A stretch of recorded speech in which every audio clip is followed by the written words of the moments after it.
Imagine standing on a windswept battlefield centuries ago, where the fate of entire nations hung in the balance. This wasn't just about who ruled a patch of land. It was about whose legacy would endure for generations. Medieval kingdom rivalries weren't mere skirmishes. They were epic struggles that rewrote maps, reshaped cultures, and even gave birth to the world we live in today. Think about it: the languages we speak, the borders we recognize, even the art and architecture that inspire us, all of it was shaped by these fierce, often brutal contests for power. And here's the thing: these rivalries weren't just about swords and sieges. They were about cunning, betrayal, and alliances so fragile they could shatter with a single whispered secret. Take a moment to consider how these ancient conflicts still echo in our modern world. The tensions between nations today, the cultural exchanges that enrich our lives, even the way we think about power and ambition, all of it has roots in the rivalries of medieval kingdoms.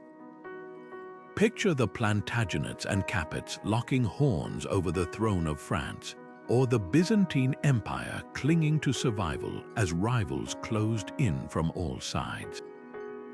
These weren't just historical footnotes, they were turning points that decided the course of civilizations. And the most fascinating part, many of these rivalries were driven by personalities as complex and compelling as any character in a blockbuster drama. Kings and queens who wielded charm as deftly as they did swords, whose ambitions could topple empires or forge them anew. So why dive into these stories now? Because history isn't just a collection of dusty dates and forgotten names. It's a living, breathing saga of human ambition, triumph, and sometimes spectacular downfall. Over the next 30 facts, we'll unravel the rivalries that changed everything from the bloody battles that redrew continents to the secret treaties signed by candlelight. You'll discover how a single marriage alliance could spark a war that lasted 100 years, or how a whispered rumor in a royal court could alter the fate of millions. This isn't just history, it's a thriller, a drama, and a lesson in the unstoppable force of human ambition, ready to see the past in a whole new light. Let's begin. Here's a fact that might make you double-check your history books. The so-called 100 Years' War didn't actually last a neat 100 years. It dragged on for a staggering 116 years, a relentless tug of war between England and France that reshaped everything from military strategy to what it even meant to belong to a nation.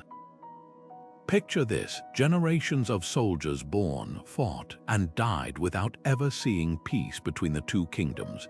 But this wasn't just a marathon of battles, it was a revolution in disguise. Take the longbow, for instance. This simple weapon became the great equalizer, letting English archers rain down arrows that could pierce the armor of French knights, once thought invincible. The Battle of Agincourt became legendary, where a smaller, exhausted English force used mud, terrain, and those deadly longbows to crush a far larger French army. It was a wake-up call. Warfare would never be the same. Then there's Joan of Arc, the peasant girl who claimed divine visions and rallied French troops to victory at Orleans. Her story reads like something from myth, burned at the stake by the English, only to be canonized as a saint centuries later. But her impact was very real. She became a symbol, proof that a kingdom wasn't just about kings and nobles, but about the people who fought for it. And that's where this war's true legacy lies. Before the conflict, loyalty was to your lord, not some abstract idea of France or England. But by the end, something had shifted. The war forged national identities, a sense that people were part of something bigger than feudal obligations. When the dust settled, France emerged stronger, its monarchy more centralized, while England, drained and defeated, spiraled into the Wars of the Roses. So the next time someone mentions the 100 Years' War, remember, it wasn't just a fight over territory. It was the crucible that shaped modern Europe.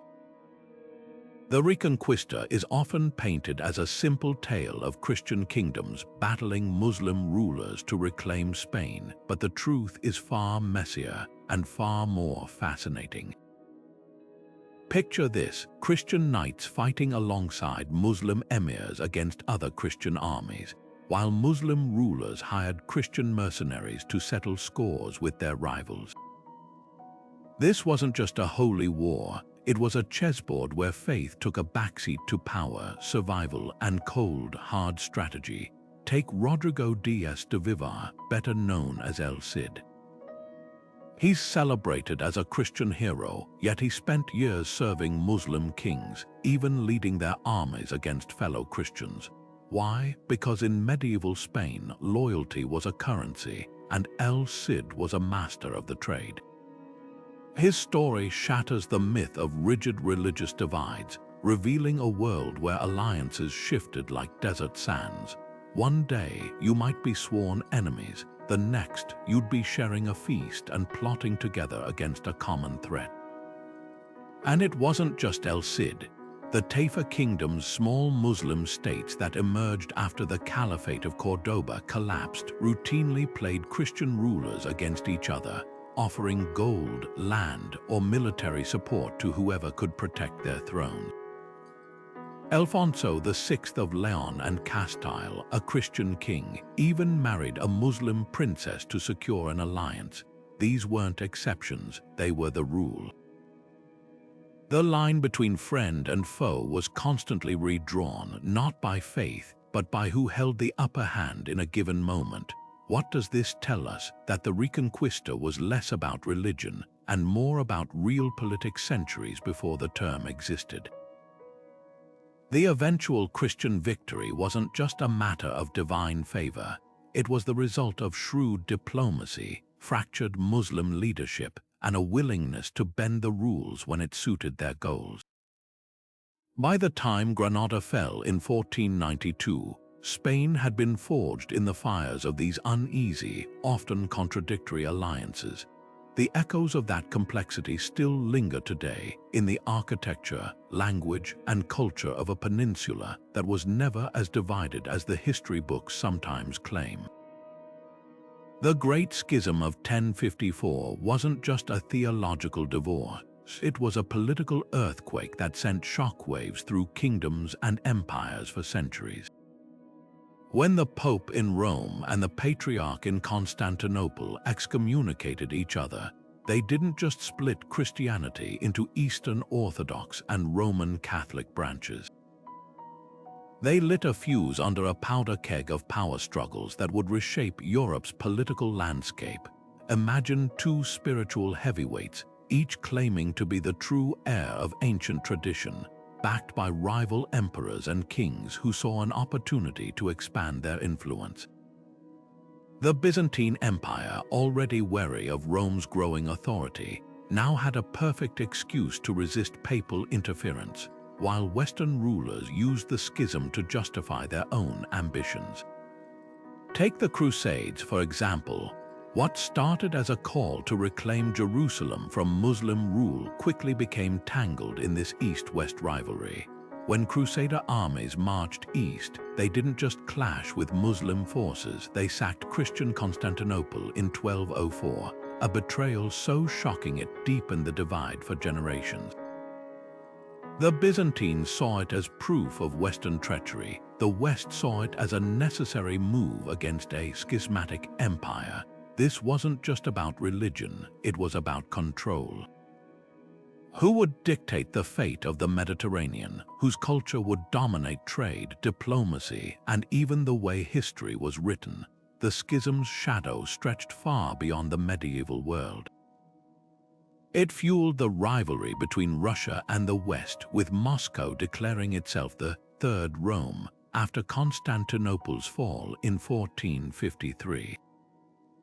Centuries later, Cold War tensions between Eastern and Western blocs often echoed these ancient divisions, proving how deeply the schism had carved its mark into the bedrock of history.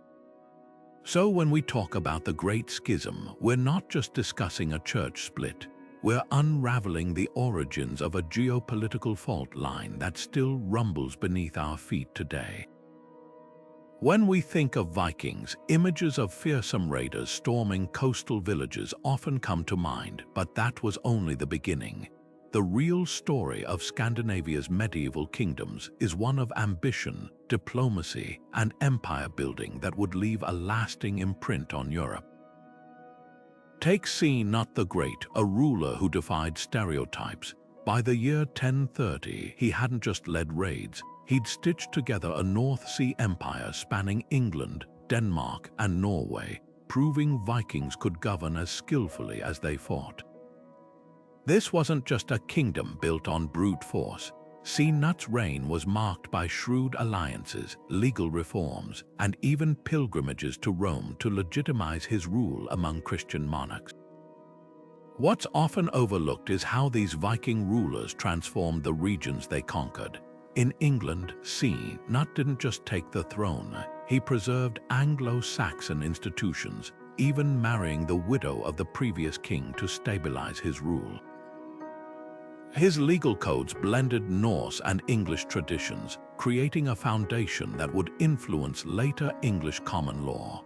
Meanwhile, in Denmark, he strengthened trade routes that connected the Baltic to the Atlantic, turning Scandinavia from a periphery into a pivotal player in medieval commerce.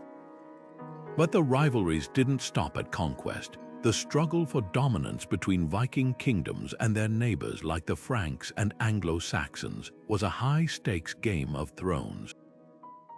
When the Norwegian king Harald Hardrada invaded England in 1066, it wasn't just another raid. It was a bid to reclaim Signut's legacy, ending in his defeat at Stamford Bridge just days before William the Conqueror's Norman invasion. That clash of ambitions didn't just decide England's fate, it marked the end of an era where Scandinavian power could challenge Europe's rising kingdoms. The echoes of these rivalries linger in unexpected places. Viking trade networks laid the groundwork for Hanseatic League routes that would dominate medieval Europe. Their legal innovations influenced everything from English property rights to Danish feudal contracts. Even their conflicts with the Franks reshaped borders, pushing the Holy Roman Empire to fortify its northern frontiers. So while the Viking Age may have begun with raids, its true legacy was far more complex, a tapestry of conquest, cultural exchange, and political savvy that helped forge the medieval world. The Mongol advance into Europe wasn't just an invasion. It was a wake-up call that sent kings and emperors scrambling to rewrite their playbooks. When Genghis Khan's grandson, Batu, led the Golden Horde into Hungary in 1241, the terror was so overwhelming that chroniclers described towns vanishing overnight, as if swallowed by the earth. King Bela IV, who'd spent years feuding with neighbors over borderlands, suddenly found himself penning desperate pleas to the Pope and Holy Roman Emperor, offering gold, loyalty, anything to unite Christendom against what he called the Scourge of God. For the first time in living memory, rival monarchs paused their squabbles, realizing the stakes were bigger than any throne or title. This was about survival. What's fascinating isn't just the panic, but how it forced innovation. The Mongols didn't just bring destruction, they exposed the flaws in Europe's fractured defenses. Their lightning-fast cavalry tactics made traditional castle sieges look sluggish. Their use of psychological warfare, like leaving piles of severed ears outside city gates, shattered morale before battles even began. In response, Eastern European rulers like Bela overhauled their armies, recruiting more mounted archers and adopting composite bows inspired by Mongol designs. Castles weren't just rebuilt, they were reimagined with thicker walls and concentric designs, a direct reaction to siege engines that could topple older fortresses in days. But the real legacy wasn't just military. The crisis sparked something unprecedented: diplomacy on a continental scale. When the Mongol threat receded after Batu's death in 1256, the networks of alliances and intelligence sharing didn't vanish. They laid groundwork for future cooperation, like the alliances that would later resist the Ottomans. Even the concept of a Christian Europe as a unified entity gained traction, planted in the soil of that shared terror. So while the Mongols never fully conquered Europe, their shadow reshaped it, proving sometimes the greatest rivalries aren't between kings, but against the forces that force them to choose between standing together or falling alone. The Hanseatic League didn't just trade goods, they traded power.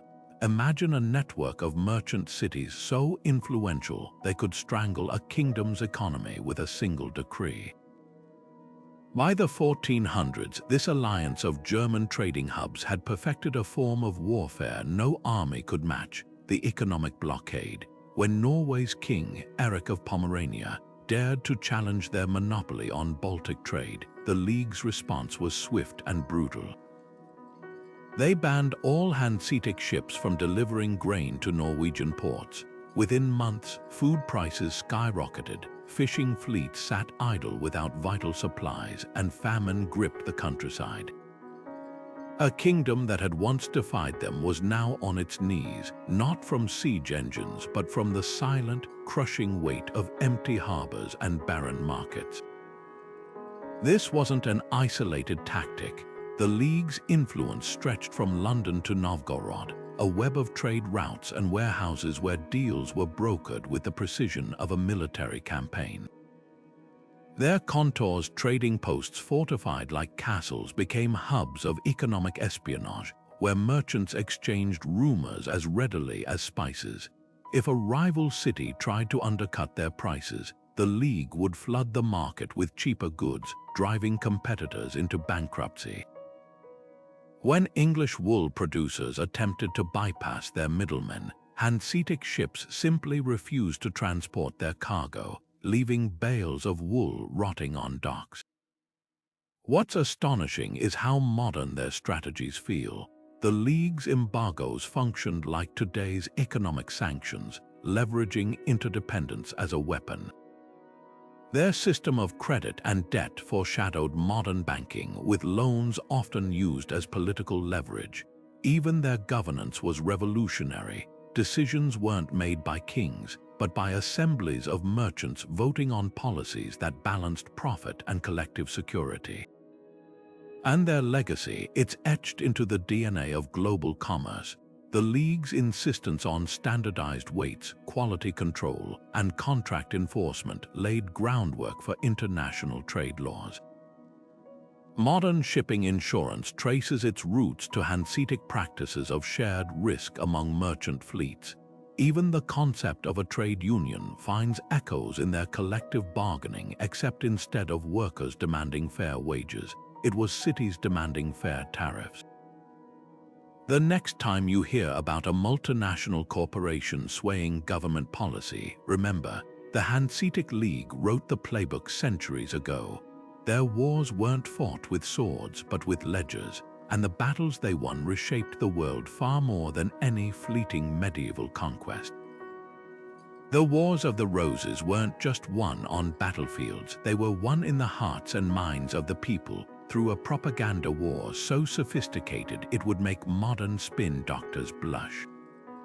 Behind every clash of swords between York and Lancaster, there was a carefully crafted story, a narrative designed to legitimize one side while painting the other as tyrants or usurpers.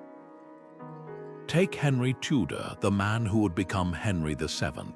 His claim to the throne was laughably thin, a distant Lancastrian relation with more French blood than English. Yet by the time Shakespeare immortalized him in his plays, Henry wasn't just a victor at Bosworth Field. He was England's savior, divinely ordained to end decades of civil war. That wasn't history, it was masterful rebranding. The Tudors didn't invent political spin, but they perfected it. After seizing power, Henry and his heirs went to extraordinary lengths to rewrite the past. Chroniclers were paid to vilify Richard III, portraying him as a hunchbacked monster who murdered his own nephews, a claim still hotly debated today. Meanwhile, Henry's marriage to Elizabeth of York wasn't just a political alliance. It was marketed as a sacred union, blending the warring roses into a single, harmonious Tudor emblem. Even the name Wars of the Roses was a Tudor invention, simplifying a messy conflict into a poetic struggle between two noble houses, when in reality, loyalties shifted constantly, with nobles swapping sides mid-battle for personal gain. This wasn't just medieval PR, it was the birth of modern political storytelling. The Tudors understood something revolutionary: control the narrative and you control history.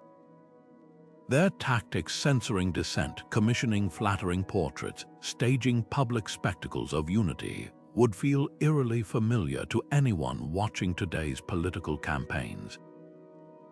The difference: they had years, not just news cycles, to cement their version of events.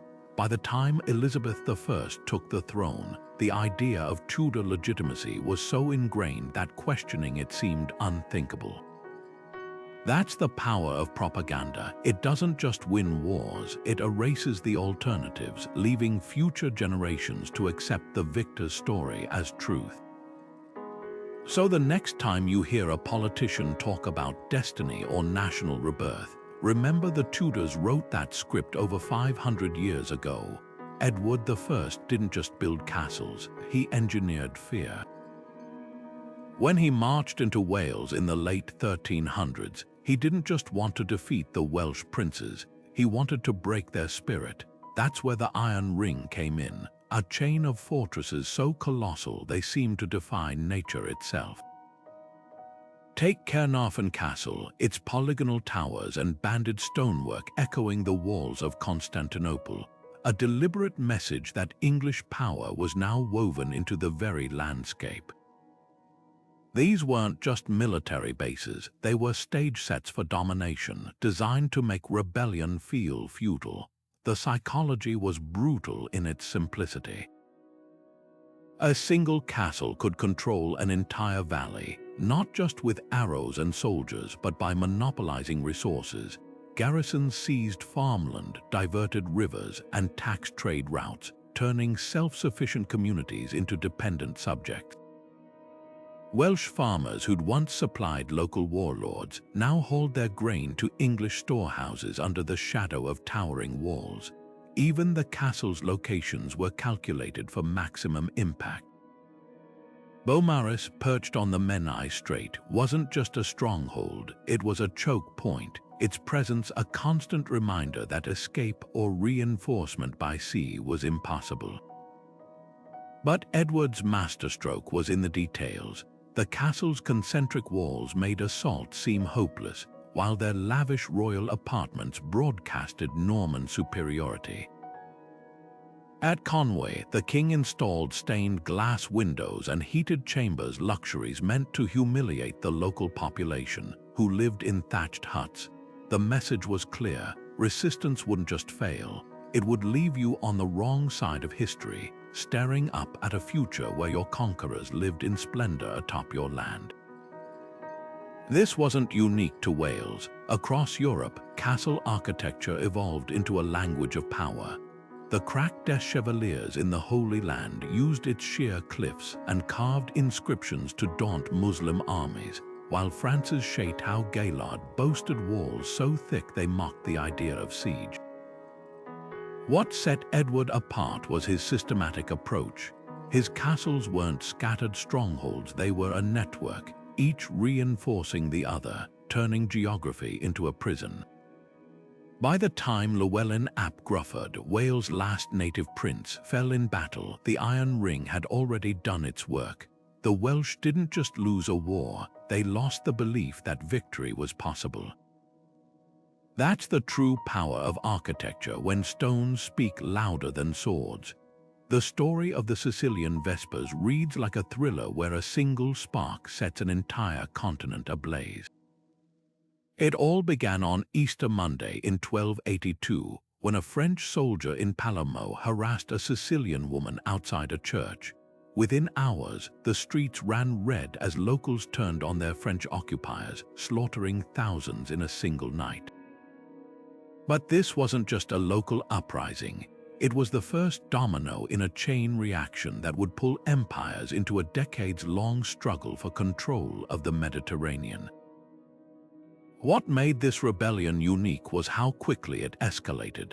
Sicily's nobles didn't just want to expel the French, they invited Peter III of Aragon to claim the throne, pitting Spain's rising power against France's Angevin dynasty. Suddenly, a street brawl had become a proxy war between Europe's two most ambitious kingdoms. But the ripples didn't stop there. The Byzantines, seeing a chance to weaken their French rivals, secretly funded the Aragonese invasion, while the Pope, traditionally France's ally, found himself torn between political loyalty and outrage over French abuses in Sicily. The conflict exposed how fragile medieval alliances truly were. When Aragonese troops landed in Sicily, they didn't just fight the French. They unleashed a new style of naval warfare, using fast-moving galleys to outmaneuver heavier French ships. This innovation forced Venice and Genoa to rethink their naval strategies, reshaping Mediterranean trade routes for generations. Meanwhile, the Papacy's attempt to excommunicate Aragon backfired spectacularly when Spanish clergy simply ignored the decree, revealing the limits of papal authority in an age of rising nation-states. Perhaps the most lasting impact was on Sicily itself. The island became a cultural crossroads where Arabic, Norman, and Spanish influences blended into a unique identity that still defines Sicilian art, cuisine, and language today. The rebellion's success proved something revolutionary. Small, determined groups could topple empires if they struck at the right moment.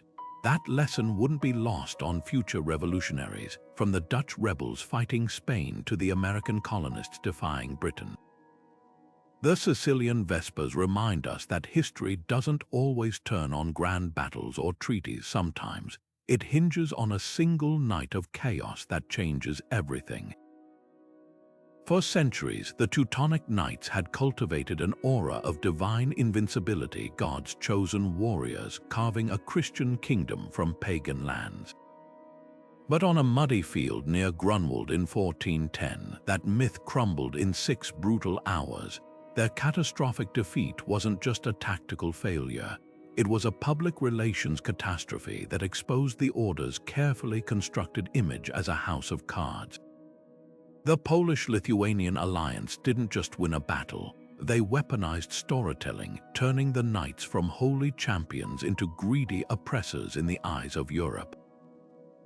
Consider the sheer audacity of their propaganda campaign. Polish scribes circulated vivid accounts of Teutonic arrogance, describing how the Grand Master, Ulrich von Jungingen, had allegedly sent 2 swords to King W. Ladislaw Jagiello before the battle as a taunt. A detail historians still debate, but one that stuck in popular memory. Lithuanian chroniclers amplified stories of Teutonic brutality, recalling burned villages and forced conversions that painted the Order as hypocrites who preached salvation while practicing savagery. Even the battlefield itself became a stage. Jagiello deliberately delayed his attack until midday, forcing the knights to bake in their heavy armor under the July sun, a humiliation immortalized in later paintings showing the once mighty Order collapsing in exhaustion. What's remarkable is how swiftly the narrative spread. Preachers in Prague, merchants in Bruges, even scholars in Paris began repeating tales of Grunwald as divine judgment against Teutonic hubris. The Order's own archives, meticulous records of land seizures and legal disputes, were cherry-picked by rivals to prove their corruption. Never mind that the Knights had pioneered hospitals and infrastructure in the Baltic. their legacy was now reduced to caricature. The fallout was devastating. Donations from European nobles dried up overnight, crippling their finances. Mercenaries demanded higher pay, sensing the order's weakness. Most damaging of all, the defeat emboldened local uprisings as Prussian cities and peasants realized their overlords weren't untouchable. Within decades, the knights would lose half their territory, reduced to a shadow of their former power. Yet Grunwald's true lesson isn't about battle tactics, it's about the fragility of reputation. The Teutonic knights had spent 2 centuries building a brand as Christendom's shield. In one afternoon, their enemies rewrote that story, proving that in medieval rivalries, perception could be deadlier than any sword. The year 1309 didn't just mark a change of address for the Pope, it marked the moment the Church became a pawn in a high-stakes game between kings and bankers. When Clement V, a Frenchman with shaky loyalties, set up shop in Avignon instead of Rome, he didn't just relocate the papacy, he handed the French crown a golden leash. For nearly 7 decades, popes ruled from a fortified palace on the Rhone River, surrounded by French troops and drowning in debt to Italian banking families like the Bardi and Peruzzi. This wasn't a holy retreat, it was a financial hostage situation wrapped in sacred vestments. What's often overlooked is how money, not theology, dictated every move. The Avignon popes weren't just spiritual leaders, they were CEOs of medieval Europe's most lucrative corporation. Taxes flowed in from every diocese, while the sale of indulgences, promises of reduced time in purgatory, became a booming industry. But here's the twist, that wealth didn't stay in church coffers. King Philip IV of France, who'd engineered Clement's election, siphoned funds to pay for his wars, while Italian bankers extended massive loans in exchange for control over church appointments. At one point, the Pope's own brother was caught embezzling funds to buy a private army. The real scandal, how transparent the power grab became. Avignon's papal palace wasn't built with modest monastic cells. It was a gilded fortress with banquet halls and private gardens, its walls hung with tapestries depicting not saints, but French military victories. When the poet Petrarch visited, he famously called it the Babylon of the West, a den of corruption where cardinals wore ermine-lined robes and debated which noble family's son deserved the next bishopric. Yet the Avignon era's most lasting damage wasn't financial, it was psychological. For ordinary believers, the sight of popes living like kings while priests starved in rural parishes shattered faith in the Church's divine mission. When Gregory XI finally returned to Rome in 1377, he didn't just face a crumbling city, he faced a church whose moral authority had been hollowed out by decades of realpolitik. The schism that followed, with rival popes claiming authority in Avignon and Rome, was inevitable. You can't auction off holiness and expect the faithful to keep praying. The Avignon papacy proved a bitter lesson. When spiritual power becomes a currency, even salvation has a price. For 6 centuries, the Byzantine and Sasanian empires played chess with entire kingdoms as their pawns, but neither realized they were bleeding each other dry until it was too late. This wasn't just border skirmishing, it was a Cold War fought through proxy states, where Armenian princes, Arab tribes, and Caucasian warlords became unwilling actors in a grand strategy of exhaustion. The Sasanians would fund rebellions in Byzantine Syria, only for Constantinople to retaliate by arming Persian desert tribes. The result, a slow-motion suicide pact between superpowers, where victories became Pyrrhic and resources vanished into the sands of Mesopotamia. Take the Lazic War in the 6th century, a conflict so pointless it's almost comical. For 20 years, Byzantium and Persia poured gold and soldiers into the remote Caucasus, fighting over a handful of mountain passes neither could realistically hold. The real prize wasn't territory, it was pride. Emperor Justinian couldn't afford to look weak after losing Italy to the Goths, while Sasanian King Khosrow I needed to prove his dynasty's dominance. So they turned the kingdom of Lazica into their battleground, burning its farms, starving its people, and leaving its ports in ruins, all for the right to claim a wasteland. Contemporary chroniclers wrote of soldiers freezing to death in campaigns that achieved nothing, while back home, taxpayers groaned under the weight of endless war taxes. The irony, both empires knew the rules of this deadly game. Byzantine diplomats kept detailed dossiers on Persian court factions, just as Sasanian spies tracked the loyalty of Constantinople's mercenary generals. Yet neither could stop when the Byzantines gained an edge. Like Belisarius's victories in Mesopotamia, the Sasanians would retaliate by sacking Antioch, leaving 500,000 homeless. When Persia seemed ascendant, Byzantine gold would suddenly flood Yemen, stirring revolt on the empire's southern flank. It was mutually assured destabilization, with neither side willing to admit they were trapped in a cycle of diminishing returns. Then came the final, fatal miscalculation. In the early 700s, Emperor Heraclius launched a desperate gamble, marching deep into Persia to sack Ctesiphon, the Sasanian capital.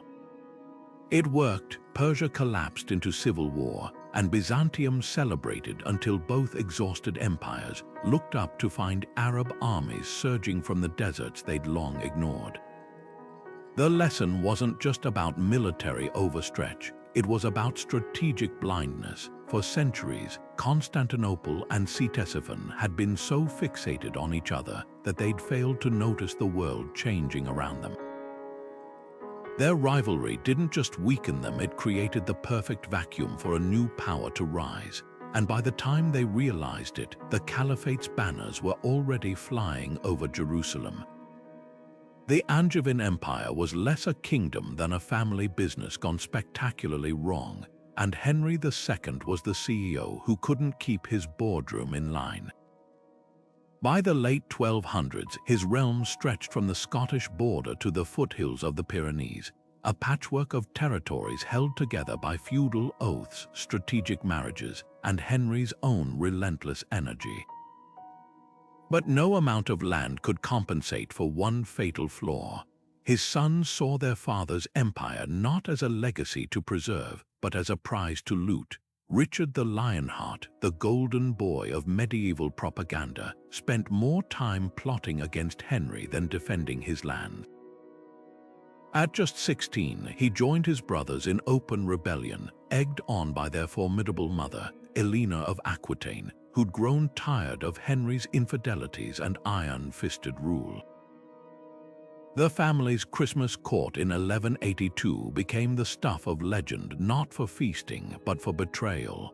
Henry learned his sons had secretly allied with King Philip II of France, their swords literally pointed at his throne. The king's reported response, "What more can they do to me?" was less a question than a surrender to the inevitable. Yet Richard's ambition didn't stop with his father's death. Once crowned, he treated England as little more than a piggy bank for his crusading adventures, draining the treasury to fund his campaigns in the Holy Land. His brother John, left as regent, proved even worse, a master of short-term scheming who alienated barons, lost Normandy to the French, and turned taxation into extortion. The irony, Henry's greatest fear wasn't foreign invasion, but internal collapse. He'd built an empire through legal brilliance and battlefield grit, only to watch his heirs dismantle it through pettiness and greed. What makes this family feud more than just medieval soap opera is how it reshaped Europe. John's failures forced him to sign Magna Carta in 1215, laying groundwork for constitutional monarchy. Richard's obsession with crusading left England vulnerable, accelerating the decline of Angevin power in France. And Elena, the queen who'd once ruled half of Europe, ended her days under house arrest, a cautionary tale of dynastic ambition run amok. The Angevins didn't just lose an empire, they wrote the playbook on how not to run one. Their story reminds us that the deadliest rivalries aren't between nations, but between those who should be on the same side. The Kalmar Union was supposed to be Scandinavia's crowning achievement, a grand alliance that would make the northern kingdoms untouchable. Instead, it became a masterclass in how not to run an empire. When Denmark's Queen Margaret orchestrated the union in 1397, her vision was clear: a single crown to unite Denmark, Norway, and Sweden against their common enemies, particularly the German Hanseatic League. But beneath the pageantry of the coronation in Kalmar Cathedral lay a brutal truth. This wasn't a partnership, it was a hostage situation with Sweden as the reluctant prisoner. Denmark's strategy was simple but ruthless. By controlling the Øresund Strait, the choke point between the Baltic and North Seas, they could tax every ship entering or leaving Sweden's ports. Stockholm's merchants watched helplessly as their profits vanished into Danish coffers, while Swedish nobles were sidelined in favor of Danish appointees. The Union's legal framework, written in Danish and enforced by Danish officials, made Sweden's subjugation official. Even the royal succession was rigged. Margaret ensured her grandnephew, Eric of Pomerania, would inherit all three thrones, locking Swedish ambitions under Danish rule for generations. What Denmark didn't anticipate was Stockholm's simmering resentment. Swedish peasants and miners, already straining under heavy taxes, found common cause with nobles who'd lost their influence. By the 1400s, rebellions flared like brushfires. The most explosive moment came in 1520, when Danish King Christian II marched into Stockholm to crush dissent, only to orchestrate the infamous Stockholm bloodbath, executing dozens of Swedish nobles in a single night. The massacre wasn't just a tactical blunder, it was propaganda gold for Swedish rebels. Suddenly, resistance wasn't about politics, it was about survival. Enter Gustav Vasa, a young noble who turned outrage into revolution. After escaping the bloodbath, he rallied farmers and miners with a simple message: Sweden's wealth belonged to Swedes, not Danish overlords. His guerrilla campaign, funded by secretly selling Swedish copper to German merchants, climaxed in 1523 when he was crowned king. The Kalmar Union's fatal flaw had been exposed. Force couldn't manufacture loyalty. Denmark's iron grip had forged something far more dangerous, a Swedish identity strong enough to break an empire. The aftermath reshaped Northern Europe forever. Sweden's independence didn't just end Danish dominance, it birthed a rival that would eclipse Denmark within a century. Gustav's successors turned Sweden into a military powerhouse, dominating the Baltic while Denmark faded into the background. The Kalmar Union's collapse proved a timeless lesson. Unity imposed at sword point isn't unity at all. It's just a rebellion waiting to happen. Agincourt's war wagons weren't just carts. They were medieval tanks rolling across the Bohemian countryside, rewriting the rules of battle with every turn of their wheels.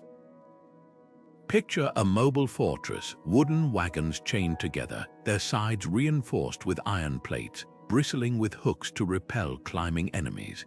Inside, crossbowmen and handgunners fired through slits while peasants, many armed with nothing more than farming tools, poured boiling water or hurled stones from the platforms above. Against the heavily armored knights of the Holy Roman Empire, these makeshift strongholds leveled the playing field in ways no one expected. The genius wasn't just in the design, but in the strategy. Agincourt, a one-eyed veteran who'd fought everywhere from Poland to the Baltic, understood something his enemies didn't: mobility could trump brute force. When imperial cavalry charged, the wagons formed a defensive ring, their wheels locked together with chains. Archers and gunners unleashed volleys from safety, while spikes dug into the ground to trip charging horses. If the enemy retreated, the wagons broke formation and rolled forward, advancing like a creeping wall of death. It was guerrilla warfare meets medieval engineering, a peasant revolt with the tactical sophistication of a modern army. What truly terrified Europe's elites wasn't just the wagons, but the philosophy behind them. Žižkov's troops were mostly farmers and tradesmen, yet they outmaneuvered professional soldiers by leveraging terrain and innovation. They turned flooded fields into moats, using shallow water to bog down knights in their heavy armor. They adapted church bells into early artillery, filling them with gunpowder to create deafening explosions that scattered enemy lines.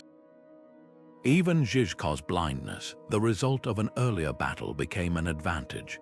His commanders learned to relay troop movements through coded drumbeats, a system so effective it worked even in pitch darkness. The ripple effects were immediate and lasting. By the time the Hussite Wars ended in 1434, every major power in Europe was scrambling to copy the wagon tactics. The Hungarians modified them into mobile artillery platforms, while the Spanish tested similar designs during the Reconquista. More crucially, the wars proved that technology could democratize warfare, a lesson not lost on later revolutionaries. When German peasants rose up in 1524, they built their own war wagons, citing Žižkov's victories as proof that innovation could overthrow tradition. The Hussites didn't just win battles, they shattered the myth that warfare belonged exclusively to the nobility. Their legacy, a world where even the humblest tools in the right hands could change the course of history. The Battle of Manzikert was supposed to be just another border skirmish until it became the crack that shattered Byzantine invincibility forever. When Emperor Romanos IV led his army into eastern Anatolia in 1071, he expected to crush the Seljuk Turks and secure his frontier. Instead, his forces were outmaneuvered, his elite Varangian guard overwhelmed, and Romanos himself dragged before Sultan Alp Arslan in chains.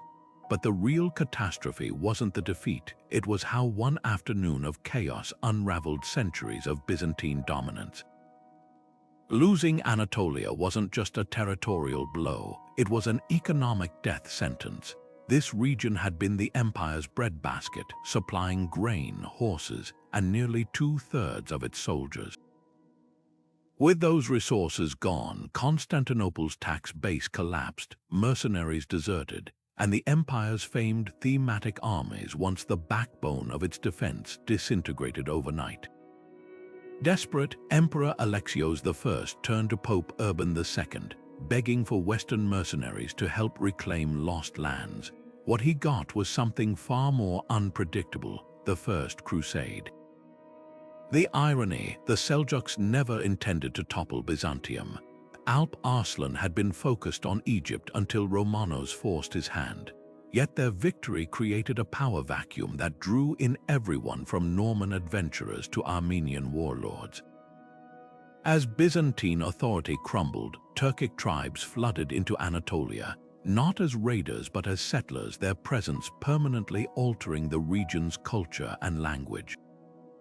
Meanwhile, Urban's call to arms at Clermont in 1095 spun Alexios's plea into a holy war, unleashing zealous Frankish knights who'd later carve out crusader states on former Byzantine soil.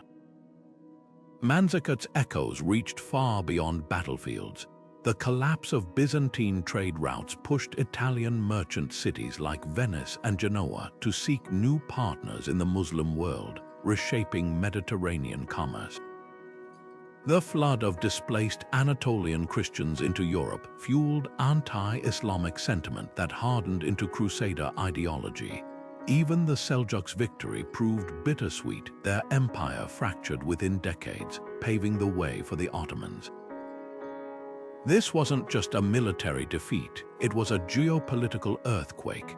The world after Manzikert looked nothing like the world before, proving how fragile even the mightiest empires can be when fate turns on a single afternoon's decisions. William the Conqueror didn't just take England by sword, he took it by ledger. The Domesday Book, compiled in 1086, wasn't some dry administrative record.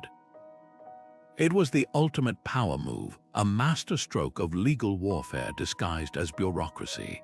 Imagine teams of Norman clerks fanning out across the countryside, interrogating villagers under oath, recording every acre of farmland, every pig, even the number of fish traps in local rivers. This wasn't curiosity, it was control perfected to an art form. What made the survey so revolutionary was how it weaponized information. Saxon nobles who'd survived Hastings suddenly found their landholdings challenged in court, their claims overturned by meticulous entries proving the land always belonged to the king. Peasants who'd worked the same fields for generations were now mere tenants, their livelihoods subject to Norman whims. Even the name Domesday carried a chilling message. Like Judgment Day, there was no appeal against its findings. But here's the twist: the Normans weren't just erasing Saxon ownership, they were rewriting history itself. By documenting every resource, they created a blueprint for taxation so precise it squeezed England like a lemon. Rebellious regions found their assessments mysteriously inflated, while loyalists enjoyed lighter burdens. The book's very structure, organized by feudal obligations rather than geography, turned ancient Anglo-Saxon boundaries into relics, cementing Norman feudalism as the new law of the land. The Domesday Book's true genius lay in its psychological impact. For Saxons, it was proof their world had vanished. For Normans, it was a shield against rebellion. After all, how do you revolt when your enemy knows exactly what you own and where to find it? Modern governments still use variations of this playbook, from property registries to digital surveillance. William's innovation wasn't just conquest, it was turning paperwork into the deadliest weapon in his arsenal. The Mongols didn't just conquer Russia, they turned it into a chessboard where every move kept the pieces divided. When the Golden Horde swept through in the 1300s, their goal wasn't just to extract tribute, it was to ensure no single Russian prince could ever grow strong enough to challenge them. Their weapon of choice, a simple but devastating strategy: divide and rule. Instead of governing directly, the Mongols handed out licenses to rule called yarliks, pitting rival princes against each other in a brutal competition for favor. The prince who delivered the most gold, supplied the most troops, or betrayed his neighbors most convincingly earned the right to collect taxes and keep a cut for himself. It was governance by auction, where loyalty was measured in silver and blood. Take the rivalry between Moscow and Tver, two cities that might have united against their Mongol overlords. Instead, their princes spent decades sabotaging each other. In 1327, Moscow's Ivan Kalita famously rode alongside Mongol troops to sack Tver, burning it to the ground and presenting its prince's severed head as a gift to the Khan. The reward: Moscow became the Mongols' favored tax collector, a position that let Kalita quietly amass land and influence while his rivals bled each other dry. The Mongols didn't just allow this infighting, they encouraged it, knowing a fractured Russia would never threaten their rule. But the true cost wasn't just political. This systemic division seeped into Russian culture itself. Local dialects drifted further apart without a unifying court language. Trade routes atrophied as princes hoarded resources. Even the Orthodox Church, which might have been a unifying force, became a tool of Mongol policy. Metropolitans were appointed only with the Khan's approval. By the time Moscow finally shook off Mongol rule in 1480, the damage was done. Centuries of fragmentation had left Russia with a deep suspicion of centralized power, a legacy that would shape its tsars, revolutions, and even modern politics. The Golden Horde's greatest victory wasn't on any battlefield. It was in the minds of the Russian elite, who learned to see their neighbors as threats rather than allies. That psychological scar, more than any tribute payment, ensured Mongolia's shadow lingered long after their empire faded into history. The Albigensian Crusade wore the mask of piety, but its true currency wasn't souls, it was real estate. When Pope Innocent III declared war on the Cathars of southern France in 1209, he preached about rooting out heresy, but for the northern barons who answered his call, this was less a holy mission than a fire sale on Occitan land. The Languedoc region wasn't just a hotbed of religious dissent. It was the wealthiest, most culturally vibrant corner of Europe, its vineyards and trading cities ripe for the taking. Take Simon de Montfort, a minor noble with more ambition than scruples. He arrived with a handful of knights and left as the self-proclaimed Count of Toulouse, his rise paved with the ashes of burned Cathar villages. His tactics were brutally efficient: besiege a town, offer terms of surrender, then break those terms the moment the gates opened. At Béziers, when soldiers asked how to distinguish heretics from faithful Catholics, the papal legate reportedly said, "Kill them all, God will know his own." 20,000 men, women, and children were slaughtered in a single afternoon, their homes parceled out to de Montfort's followers before the blood had dried. What's chilling isn't just the violence, but the paperwork that followed. The Church established the Inquisition not just to hunt heresy, but to legitimize land seizures. Confessions extracted under torture became legal titles, as former Cathar properties were handed to loyal Catholic lords. Even the Crusades' financing revealed the scam. Northern bankers advanced loans to knights, secured against future conquests in Occitania. This wasn't salvation, it was speculative real estate with a side of genocide. The aftermath reshaped France forever. The independent troubadour culture of the South was crushed, its language marginalized. Paris tightened its grip on the region, laying groundwork for a centralized French state, and the Church, it learned a cynical lesson: wrap greed in scripture, and you could justify anything. The Albigensian Crusade proved that faith made a convenient banner, but it was always gold, not God, that marched the armies. The streets of Florence weren't just paved with cobblestones, they were stained with the blood of a feud that turned neighborhoods into war zones. The Ghibellines and Guelphs might sound like characters from a Shakespearean drama, but their clashes were anything but theatrical.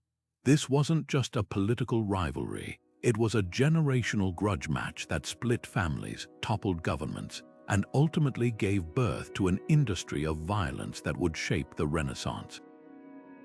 At its core, the conflict was a power struggle between two visions of authority: the Guelphs, who backed the Pope's influence over Italian city-states, and the Ghibellines, who championed the Holy Roman Emperor's supremacy. But on the ground, it played out with brutal intimacy. In Florence, Ghibelline nobles once razed entire Guelph districts after a key battle, leaving towers demolished and streets barricaded. Rival factions marked their territories with distinct tower designs: square battlements for Ghibellines, rounded for Guelphs, turning architecture into a declaration of war. The real turning point came when these street fights evolved into something far more sinister: a mercenary arms race, with local militias exhausted and hatreds too deep for reconciliation. Cities began outsourcing their wars to professional soldiers known as condottieri. These weren't knights bound by chivalry, they were entrepreneurs of chaos, selling their services to the highest bidder. The most infamous, Sir John Hawkwood, commanded an army of English longbowmen and German pikemen who switched sides so frequently that cities paid him not to attack them: extortion disguised as diplomacy. What's fascinating is how this chaos fueled innovation. The constant warfare forced cities to experiment with new taxes to fund mercenary contracts, laying groundwork for modern public finance. Artists like Leonardo da Vinci studied condottieri battles to perfect their depictions of human motion, while Machiavelli's The Prince distilled these power struggles into a playbook for ruthless governance. Even the word assassin entered European vocabulary during this era, borrowed from the Arabic hashashin by mercenaries who specialized in political killings. By the time the dust settled, Italy's landscape had changed forever. The Guelph-Ghibelline feud didn't just fade away, it metastasized into a system where violence became a commodity, and loyalty was measured in gold florins rather than ideals. The Renaissance might be remembered for its art and learning, but its darker truth was this: genius flourished in the shadow of hired swords. Those street fights didn't just divide cities, they built the machinery that would dominate European warfare for centuries. The ink on the Treaty of Tordesillas had barely dried when the rest of Europe realized the audacity of what Spain and Portugal had done. With a single stroke of the papal pen in 1494, these two Iberian rivals had divided the entire uncharted world along a meridian line west of the Cape Verde Islands, everything to the east for Portugal, everything to the west for Spain. It was the ultimate real estate grab, blessed by the Pope himself, but there was one glaring flaw in their plan. Nobody had asked England, France, or the Dutch whether they cared to be excluded from the planet's future. King Henry VII of England's response was pure diplomatic defiance. When Portuguese envoys protested John Cabot's voyages to Newfoundland in 1497, Henry simply shrugged. No treaty England hadn't signed could bind its ambitions. Soon, French corsairs were raiding Spanish treasure fleets under the banner of "No peace beyond the line," treating the Caribbean as a free-for-all zone where European agreements meant nothing. The Dutch went further, with jurist Hugo Grotius penning Mare Liberum in 1609, declaring the oceans open to all, a direct challenge to Iberian monopoly. What began as arrogance spiraled into centuries of clandestine warfare. Spanish officials in the Americas kept finding English sailors shipwrecked on their coasts conveniently near gold-rich regions. French maps mysteriously placed Brazil east of the Tordesillas line, while Portuguese settlers crept beyond the demarcation into what's now Uruguay. The treaty didn't prevent conflict. It created a shadow war where rival powers funded privateers, sabotaged colonies, and planted false flags to claim lands discovered by proxies. The most ironic twist, the treaty's greatest victim was its architect. Spain's obsession with guarding its American monopoly drained its treasury into fortresses and fleets, while England and the Dutch focused on trade networks that would ultimately eclipse Spanish power. That line in the ocean didn't just divide continents, it drew the battle lines for every colonial war to come, proving that no parchment could contain human ambition. Henry V's archers didn't just outshoot the French at Agincourt, they outslogged them. The night before the battle in 1415, a downpour turned the freshly plowed fields of northern France into a quagmire. By dawn, the French knights, clad in 60 pounds of steel plate, found themselves wading through knee-deep sludge that clung like tar. Their war horses, bred for charging across open plains, sank to their hocks, transforming what should have been a crushing cavalry assault into a slow-motion disaster. Meanwhile, England's lightly armored longbowmen, many in leather jerkins and cloth leggings, darted across the muck with terrifying ease. This wasn't just a battle, it was a case study in how nature could humiliate even the mightiest army. What's often overlooked is how meticulously Henry exploited the conditions. He positioned his men on a narrow strip of firm ground between two woods, forcing the French to funnel into a killing zone where their numbers meant nothing. As the knights struggled forward, their visors fogged with sweat and breath, arrows rained down at point-blank range. The mud did more than slow them, it exhausted them. By the time they reached English lines, many were too fatigued to lift their swords. collapsing under their own weight to drown face down in the mire. Chroniclers wrote of men suffocating under piles of the fallen, their armor turning from protection into a steel coffin. But Agincourt wasn't an anomaly.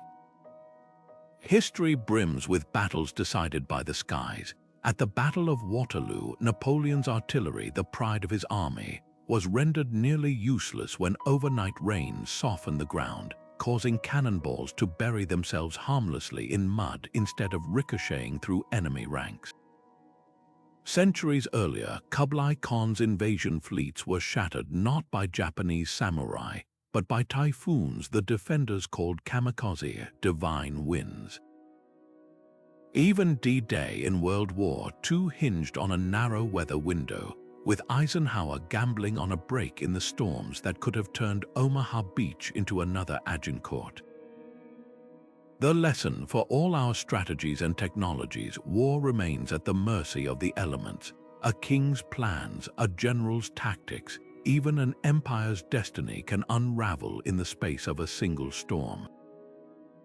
Agincourt's mud didn't just give England a victory, it proved that in the clash of armies, nature always has the final say.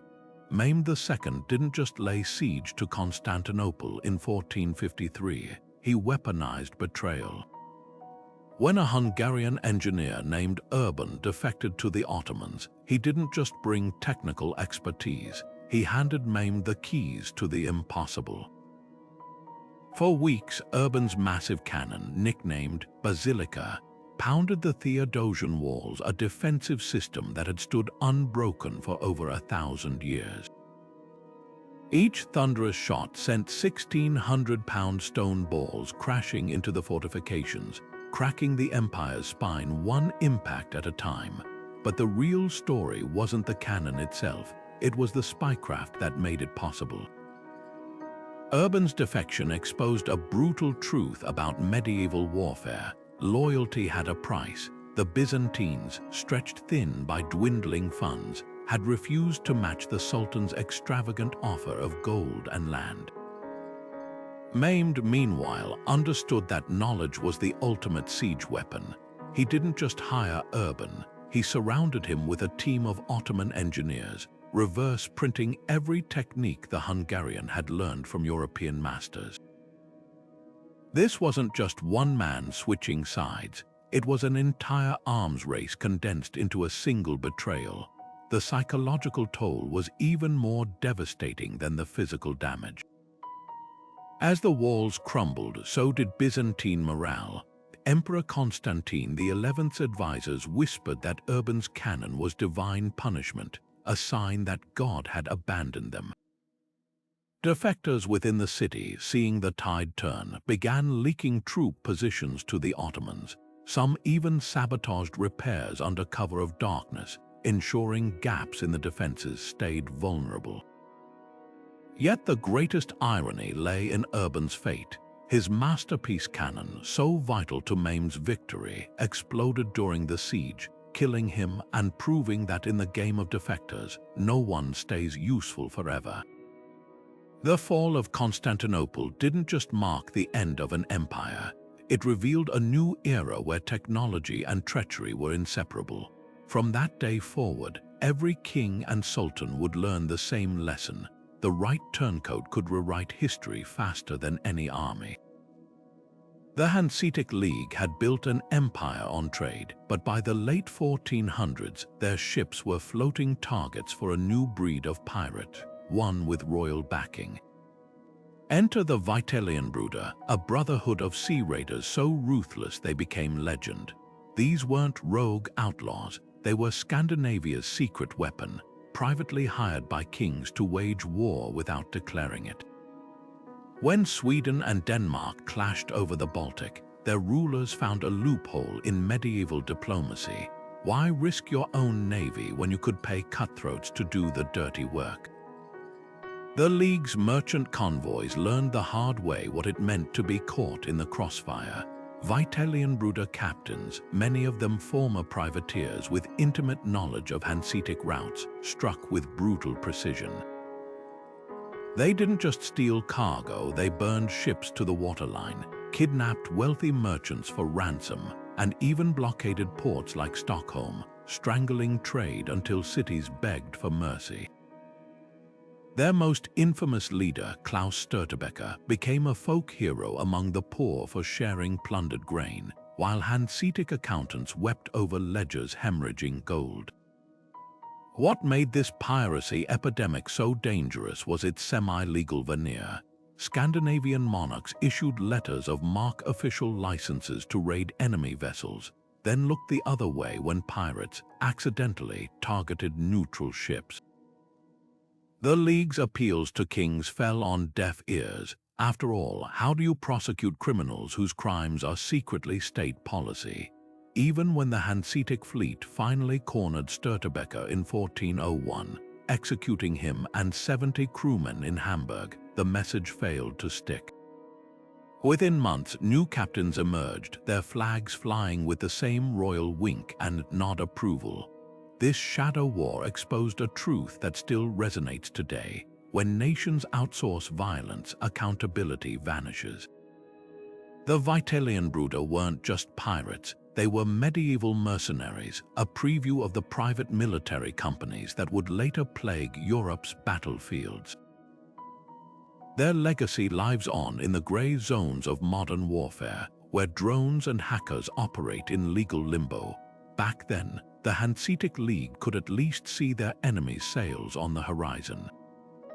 Today's empires aren't so lucky. The Black Death didn't just kill millions, it handed power to the people who survived.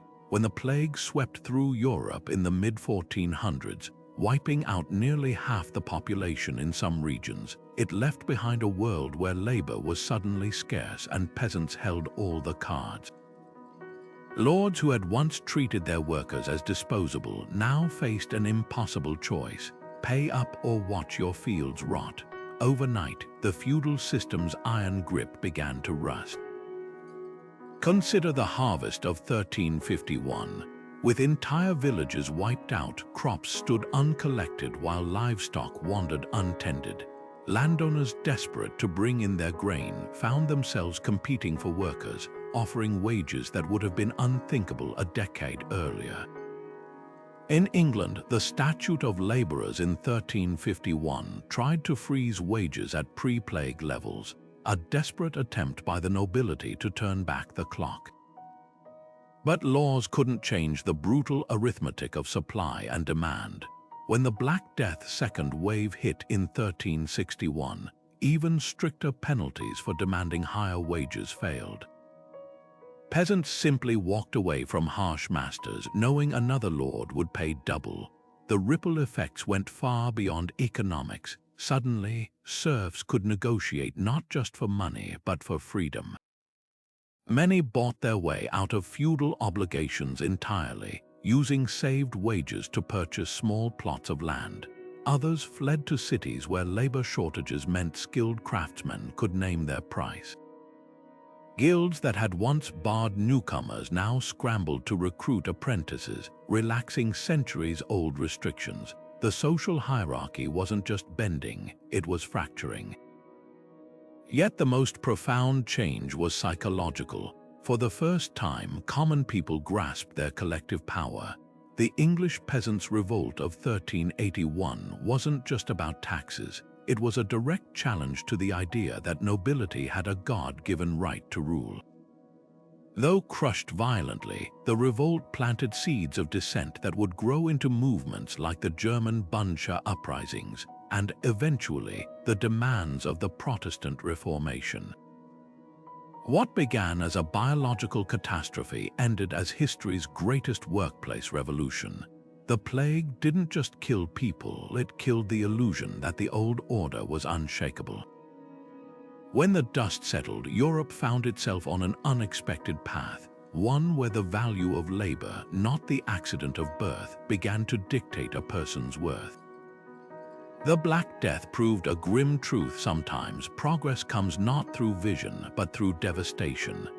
The summer of 1315 should have brought golden fields and full granaries. Instead, it brought rain. Not just showers, but an unending deluge that turned Europe's bread baskets into swamps. Crops rotted in the ground, livestock drowned in flooded pastures, and within months, the continent found itself trapped in a nightmare with no escape. The Great Famine wasn't just a bad harvest. It was a climate catastrophe that revealed how fragile medieval kingdoms truly were when nature decided to rewrite the rules. Scientists now know the culprit: a series of massive volcanic eruptions, possibly in New Zealand or Indonesia, pumped so much ash into the atmosphere that sunlight dimmed for years. Average temperatures plummeted, growing seasons shrank, and rains fell in relentless sheets. But for those living through it, explanations didn't matter, survival did. Chronicles from the time describe peasants eating tree bark, cats, and even grass in desperation. In Ireland, reports surfaced of starving families digging up freshly buried corpses. In England, criminal records show cases of parents abandoning children they could no longer feed. The social contract of feudalism, protection in exchange for labor, shattered when lords had nothing left to offer. What's chilling isn't just the suffering, but the domino effect it triggered. Kings who'd built their power on grain taxes suddenly found their treasuries empty. Edward II of England, already struggling with rebellious barons, watched his authority evaporate as hungry mobs stormed monasteries rumored to be hoarding food. In Flanders, textile workers starved when the wool trade collapsed, sparking riots that would foreshadow the peasant revolts of later decades. Even the church's authority took a hit when prayers for good weather went unanswered. Faith in divine intervention wavered. Yet the famine's true legacy was its lesson in interdependence. Regions that had once been self-sufficient learned the hard way that no kingdom was an island. Baltic grain shipments to Norway kept some coastal cities alive, while Italian merchants grew rich selling Sicilian wheat at obscene markups. The crisis forced a reckoning with trade networks, storage systems, and even urban planning. London's first public granaries were built in response. Most sobering of all, the famine was just the opening act. When the Black Death arrived 30 years later, it found a population already weakened by malnutrition, their immune systems primed for devastation. The 14th century would become a masterclass in humility for medieval Europe, proving that no castle, no army, no king could outlast a planet with its own agenda. The Great Famine didn't just starve millions, it taught the survivors that in the battle between empires and ecosystems, nature doesn't negotiate, it simply decides. The galleys that clashed at Lepanto in 1571 weren't just warships, they were floating prisons, their oars powered by the very people each side claimed to despise. On Christian decks, Muslim captives strained against their chains, while Ottoman vessels mirrored the horror with Christian slaves pulling identical oars.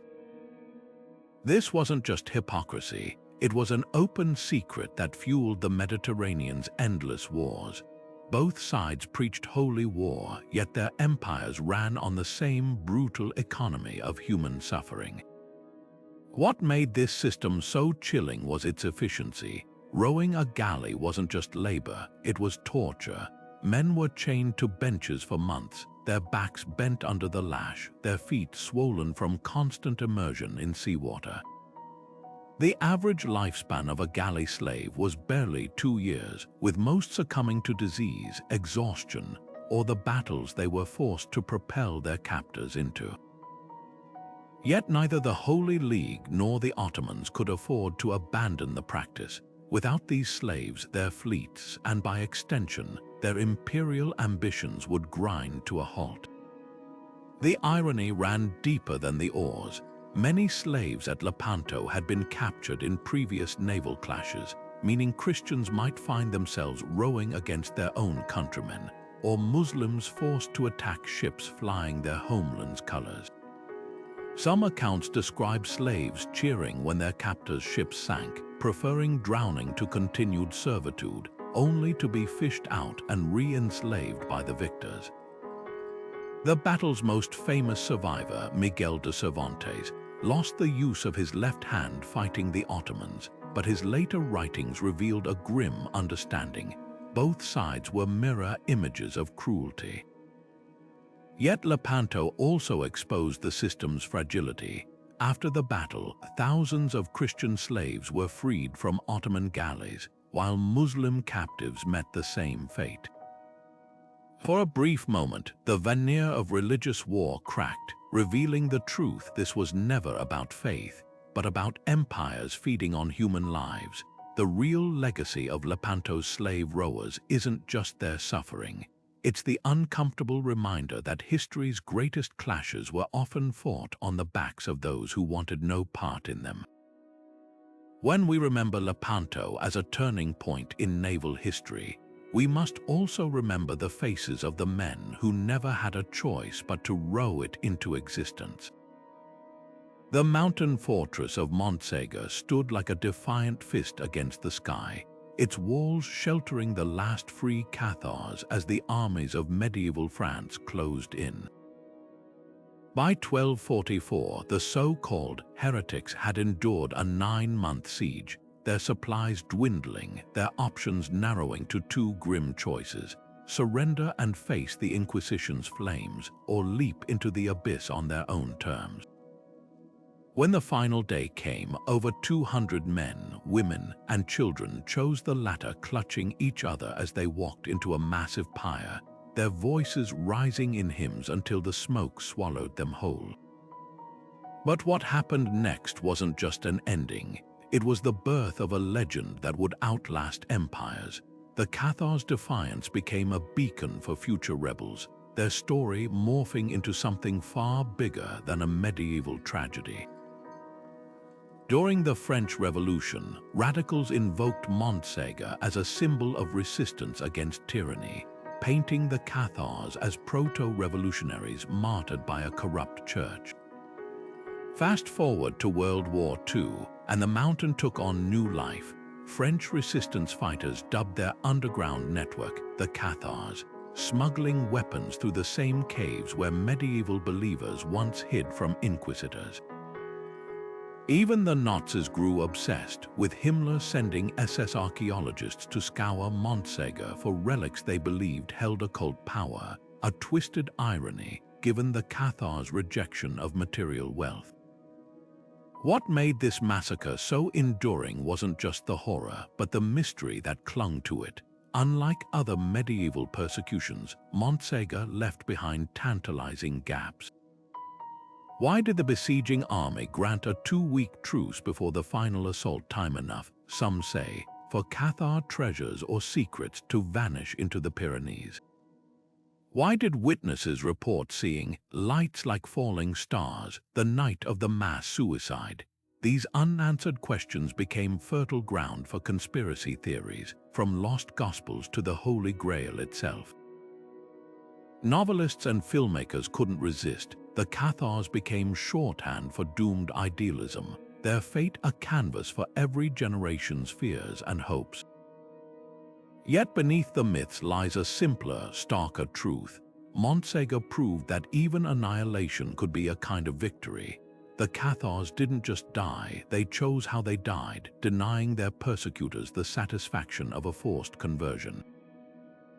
In that final act of agency, they turned themselves into something no flame could consume, an idea. Centuries later, their story still whispers to anyone who's ever faced impossible odds, a reminder that some defeats outlast victories, and some fires light more than they destroy. The Inquisitors thought they were erasing heresy that day. Instead, they created a legend no pyre could ever burn away.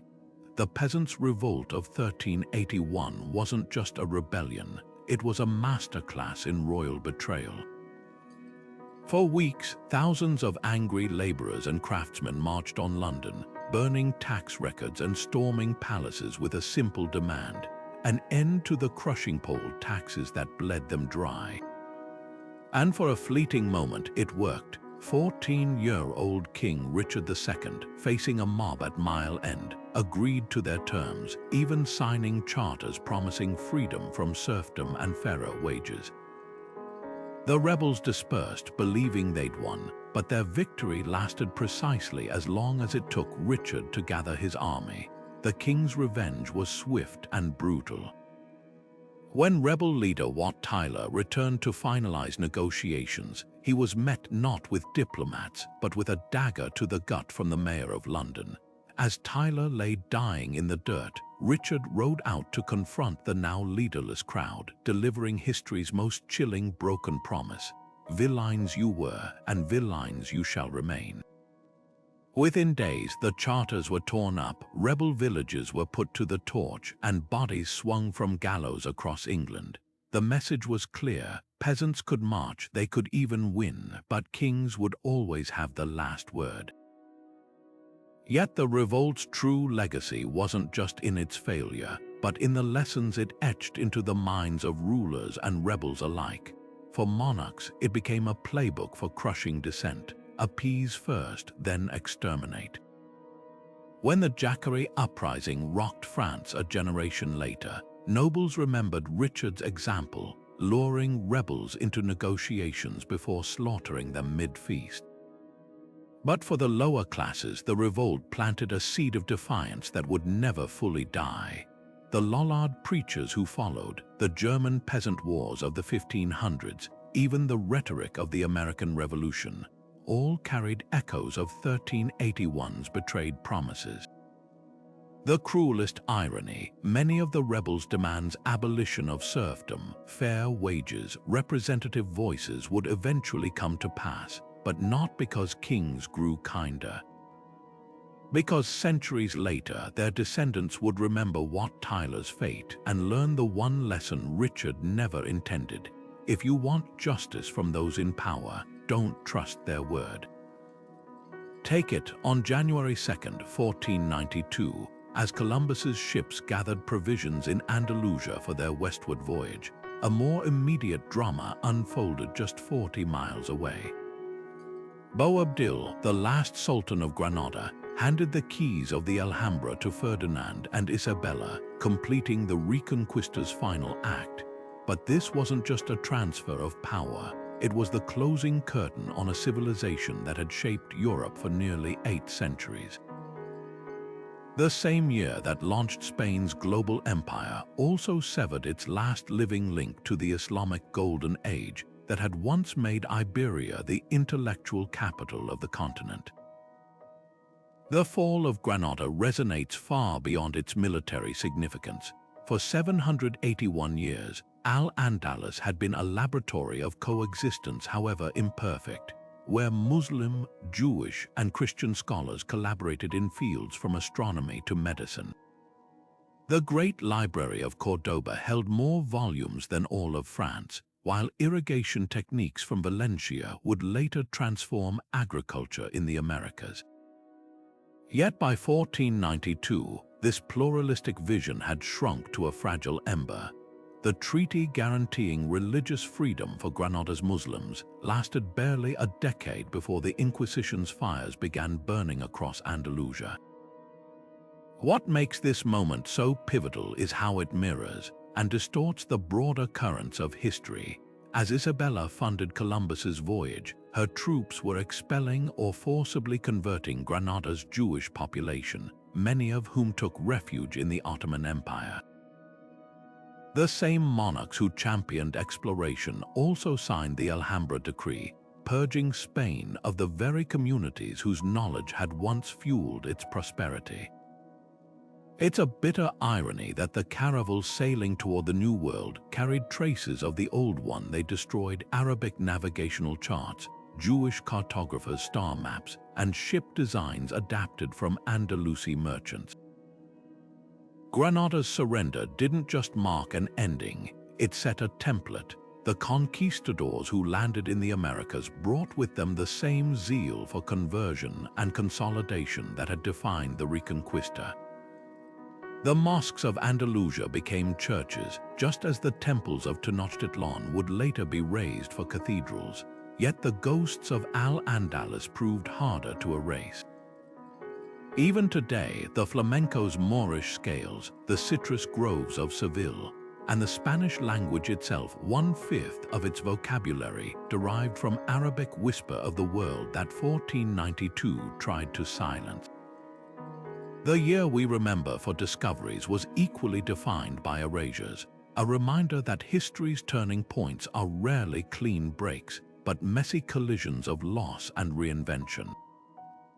From the blood-soaked fields of Agincourt to the shadowy intrigues of Avignon, these rivalries weren't just battles, they were the raw materials of our modern world. Think about it, every time you glance at a map of Europe, you're seeing the ghostly outlines of medieval grudges, where kingdoms rose and fell like chess pieces in a game that never really ended. The 100 Years' War didn't just decide who ruled France, it taught nations the brutal calculus of nationalism. The Reconquista's echoes still whisper in debates over identity and belonging. Even the way we think about power, the delicate dance between rulers and the ruled, was forged in the fires of peasant revolts and shattered treaties. Consider the paper trails left behind. The Domesday Book wasn't just a tax ledger, it was the blueprint for modern bureaucracy, proving that information could be a weapon sharper than any sword. The Hanseatic League's trade networks laid the groundwork for today's global economy, where money moves faster than armies ever could, and the Tudors. They didn't just win a war, they mastered the art of spinning history itself, a lesson every politician since has taken to heart. But here's the twist, these stories aren't locked in the past. When you hear about trade wars or diplomatic brinkmanship, you're hearing the same rhythms that once pulsed through medieval courts. The players have changed, but the game remains. The next time you scroll through headlines about shifting alliances or economic sanctions, remember, you're watching the latest chapter in a play that's been running for centuries. History doesn't repeat itself, but it rhymes. And if these tales of ambition, betrayal, and resilience have gripped you, don't just walk away. Hit that like button, subscribe, and join us as we keep unraveling the threads that connect then to now. Because understanding where we've been isn't just about the past, it's the compass for where we're headed. The Middle Ages might be over, but their shadows stretch long. And in those shadows, we find the roots of everything we are today.